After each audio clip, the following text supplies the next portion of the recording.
இந்த எபிசோடோட ஸ்டார்டிங்ல இட்டாச்சி எப்படியோ அந்த புதையல் கிட்ட வந்துடுறான். அப்படியே இங்க ஷிரணிவை காட்டுறாங்க. அவன் ஃபேமிலி இறந்ததுல இருந்து, அதுவும் முக்கியமா அவன் அம்மா இறந்ததுல இருந்து அந்த ரெண்டு சுறாக தான் அவனுக்கு எல்லாமே. சொல்ல போனா ஒரு குடும்பம் மாதிரி. அப்படி நம்ம குடும்பத்துல ஒருத்தவங்களை கொன்னா நமக்கு எவ்வளவு கோபம் வரும், அதே கோபம் தாங்க இவனுக்கும். இங்க ஜிரோமாரு சாப்ரோமாருவோட பிணத்தை சாப்பிடுது. இது எல்லாத்தையும் நம்ம டொரோரோ பார்த்துட்டு இருக்கவே அங்க ஜிரோமாருவோட உருவம் கம்ப்ளீட்டா சேஞ்ச் ஆகுது. பல்லெல்லாம் வெளியே வந்து பார்க்கவே மான்ஸ்டர் மாதிரி இருக்கு. ஜிரோமாரு, உன் முன்னாடி மனுஷங்களா ஒண்ணுமே இல்ல, வெறும் சாப்பாடு தான். உன் பசிய போக்குறத தாண்டி அவங்க வாழ்க்கைக்கு ஒரு அர்த்தமும் இல்ல. கேட்டுக்கோங்க, நம்மலாம் பிறந்தது ஜிரோமாருவோட பசிய போக்க தானா. ஜிரோமாரு, உன் முன்னாடி உள்ள அவனை சாப்பிடுன்னு சொல்ல நம்ம டொரோரோக்கு என்ன பண்றதுனே தெரியல. கரெக்டா அவனை சாப்பிடலான்னு வர ஒரே அருங்க அவ்வளவுதான் ஜிரோமாரு படுத்துடுது. பாவங்க, அந்த பையன் பொக்குன்னு போயிடுறான். எதுக்குதான் இவ்வளவு பில்டப்னு தெரியல. இங்க நம்ம யாகிமாருவை பார்த்ததும் டொரோரோக்கு கண்ணெல்லாம் கலங்கிடுது. பட் அதுக்கெல்லாம் டைமே இல்ல. பிகாஸ் இன்னுமே அந்த சுறா சாகல. அது சாதாரண சுறா இல்ல, அது ஒரு சாத்தான். பட் அதனால ஏதாச்சும் மாற போதானா? இல்லவே இல்ல. பேசாம அந்த சுறா செத்த மாதிரியே நடிச்சிருக்கலாம். போட்டு அந்த அடி அடிக்கிறான். கண்ணு வாய் குடல்னு ஒண்ணு விடல.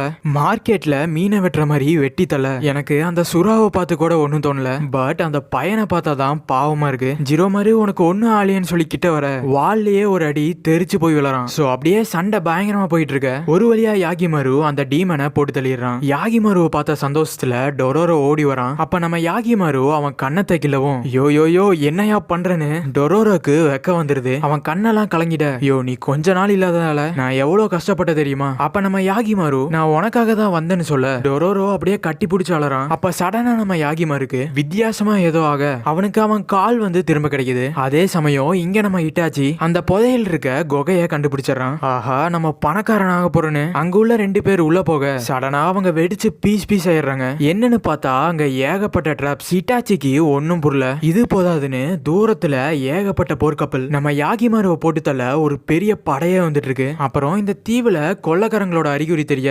யாகிமாருவோட சேர்த்து அத்தனை பேர்த்தையும் போட்டு தள்ள சொல்றான். இங்க இட்டாச்சிக்கு மண்டைய வெடிச்சிரும் போல. இவங்களும் அந்த புதையில தேடிதான் வராங்களான்னு ஒன்னும் புரியல. அப்ப சடனா அம்பு மலை புலிய தெரிச்சு ஓடுறான். இங்க யாகிமாருவும் டொரோரோவும் கையில கிடைக்கிறத வச்சு சில சோல்ஜர்ஸ நாக் டவுன் பண்றாங்க. அப்படியே கீழே வந்து ஷிரணியும். ஆமாங்க, இன்னுமே இவன் கதை முடியல. முதல்ல சாப்ரோமாரு, இப்போ ஜிரோமாரு. பயபுல மனசுடைஞ்சு போயிடுறான். கொஞ்ச நேரம் பொறுத்துக்கோ, உன்னை கொன்னவங்கள சும்மா விட மாட்டேன்னு சபதம் எடுக்கிறான். அப்படியே இங்க டொரோரோவை காட்டுறாங்க. திருமண பக்கம்லாம் சோல்ஜர்ஸா இருக்க. அங்க சுத்தி இங்க சுத்தி கடைசியா இட்டாச்சியா பாக்குறான். ஹே டொரோரோ, ஒன்னும் கவலைப்படாத, புதையலினும் அங்கேயே தான் இருக்கு. உங்க அப்பா சாதாரண ஆளே இல்ல.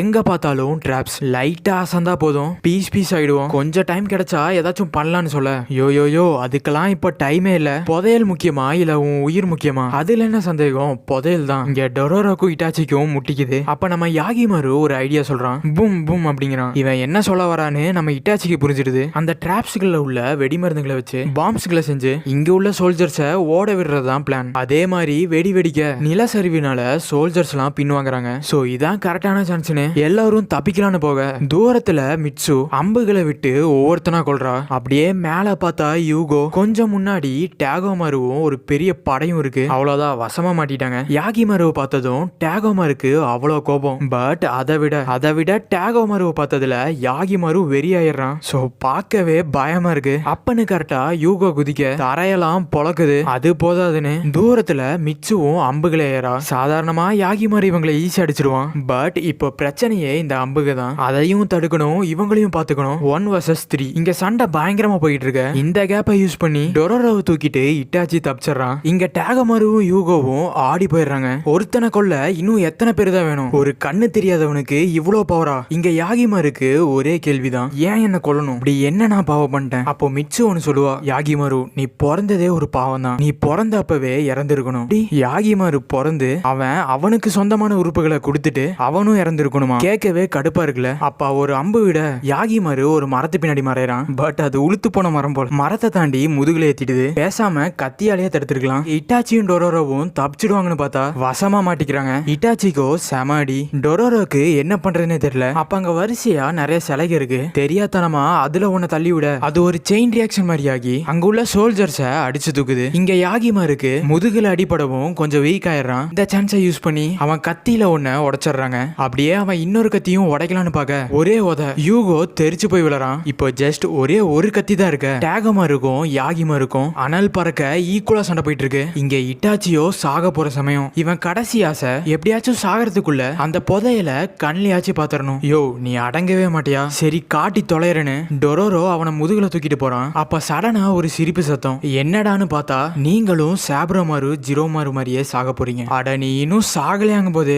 அவன் அங்க உள்ள மொத்த வெடியும் பத்த வச்சிடறான். இட்டாச்சி நம்ம டொரோரோவை கவர் பண்ணிக்க அங்க ஒரு பெரிய நிலச்சரிவு. இங்க சண்டை போட்டுட்டு இருந்தவங்களாம் தெரிச்சு ஓடுறாங்க. அங்க உள்ள சோல்ஜர்ஸ் எல்லாம் மண்ணுக்கடியில புதஞ்சு போயிட டேகமாருவும் மிச்சுவும் எப்படியோ தப்பிச்சிடறாங்க. பட் யூகோக்கு செம அடி. இப்ப வேற வழியே இல்ல, பின்வாங்கிதான் ஆகணும். இங்க நம்ம யாகிமாருவும் எப்படியோ தப்பிச்சு டொரோரோவை தேட அப்படியே டொரோரோவையும் இட்டாச்சியும் காட்டுறாங்க. முழிச்சு பார்த்தா ஒரு குகை. இட்டாச்சியும் கண் விழிச்சு பாக்குறான். பார்த்தா கண்ணு முன்னாடி அவ்வளோ காசு. இட்டாச்சிக்கு சந்தோஷம் தாங்கல. அதை தொடலான்னு போக அங்கேயே இறந்து போறான். கரெக்டா யாகிமாருவும் வர இட்டாச்சிய அடக்கம் பண்றாங்க. இனி அவன் அவ்வளவுதான். இங்க நம்ம டொரோரோக்கு அவ்வளோ பணத்தை வச்சு என்ன பண்றதுன்னு தெரியல. அவங்க அப்பாவோட ஆசை என்னவா இருக்குன்னு டொரோரோக்கு ஒரு ஐடியா இல்ல. சோ அதை கண்டுபிடிக்கிற வர இந்த பணம் எனக்கு வேணான்னு அங்கேயே விட்டுட்டு போறான். ரொம்ப நல்லவன்ல அதான் இல்ல பயபுல கொஞ்சம் பாக்கெட்ல அள்ளி போட்டுட்டு தான் போறான். சோ அப்படியே இவங்க பயணம் தொடங்க இந்த எபிசோட் இங்க முடியுது. இந்த வீடியோ எப்படி இருந்துச்சுன்னு சொல்லி மறக்காம கமெண்ட் பண்ணுங்க. அப்படியே நெக்ஸ்ட் பார்ட்டுக்கு நம்ம சேனலை சப்ஸ்கிரைப் பண்ணிக்கோங்க.